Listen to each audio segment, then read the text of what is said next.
Olá pessoal, tudo bem? Hoje eu queria comentar um pouquinho esse livro do Leandro Conder, A Questão da Ideologia.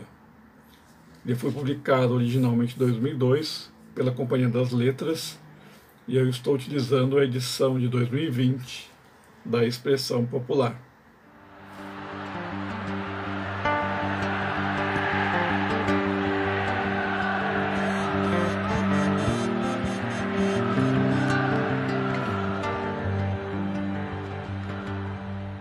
Me conta uma coisa, a sua vida melhorou de 2016 para cá?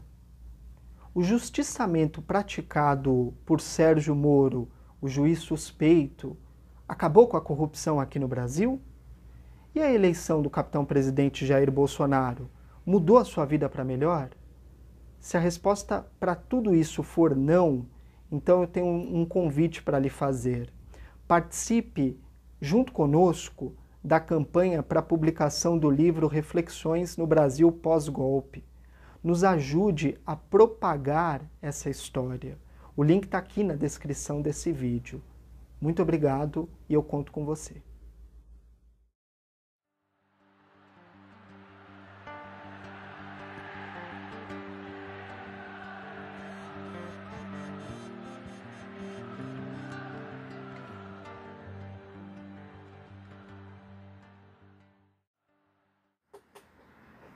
O livro está dividido em duas partes. A primeira seção, o Leandro Conder faz uma espécie de um panorama desse conceito antes de ser denominado ideologia, entre os séculos XVII, XVIII e XIX, e aí ele chega a Marx, porque ele considera que a partir de Marx é que o termo ideologia começa a ser de fato disseminado numa escala mais global.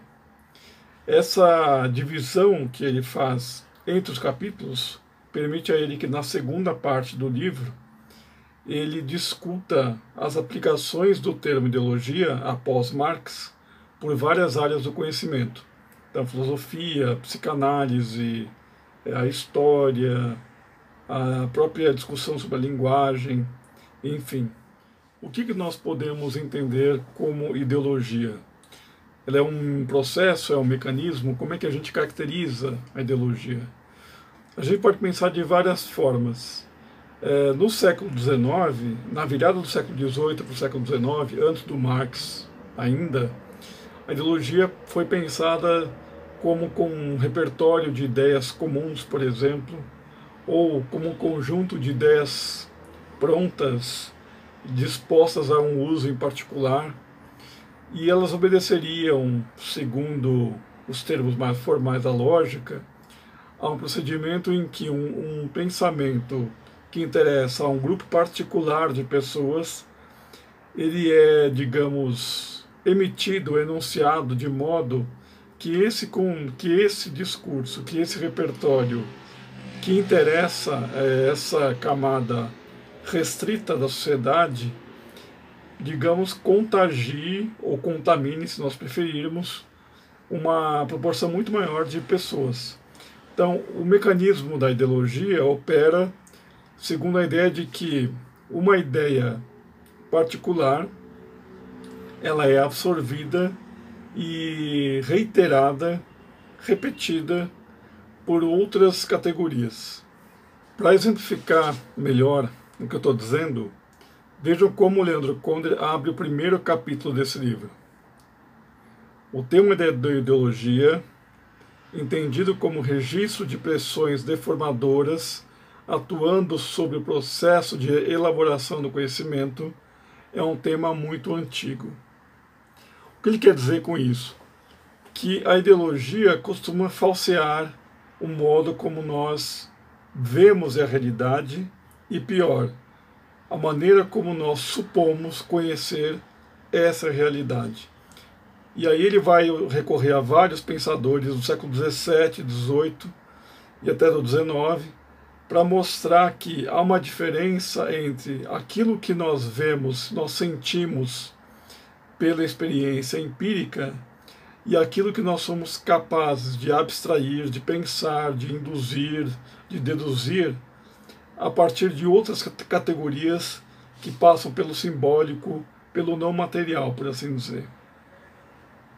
Quando Leandro Konder se dedica a estudar as colaborações de Marx e Engels, ele salienta 2 livros fundamentais que ajudam a gente a entender o que o Marx e o Engels entendiam como ideologia e suas consequências: a Sagrada Família e a ideologia alemã.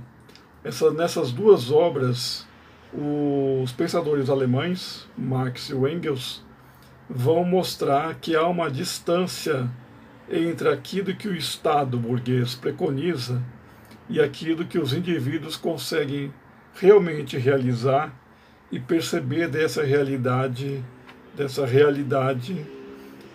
oficializada segundo os interesses de classes altas, que a gente chamaria de elite hoje, das classes mais ligadas aos centros de poder do Estado. Então a ideologia quase sempre passa pela ideia de discussão do poder instituído.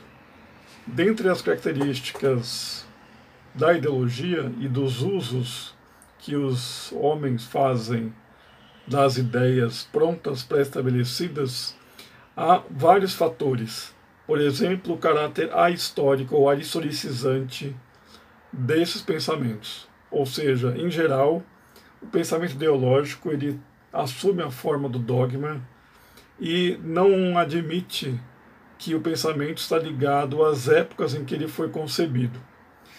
Outra característica da ideologia é que, em geral, os sujeitos ideólogos dizem que não são ideólogos. Em geral, negar a ideologia é também praticá-la. É muito comum nós escutarmos pessoas dizendo: não me venha com ideologias, né? Ou seja, porque o termo está muito carregado, infelizmente, não pela política, pela arte da política, mas pelas politicagens, pelo cinismo que caracteriza certo modo de enxergar apenas um lado das coisas, um modo acrítico de conceber não só o país, mas as relações, por exemplo, do país com outros estados.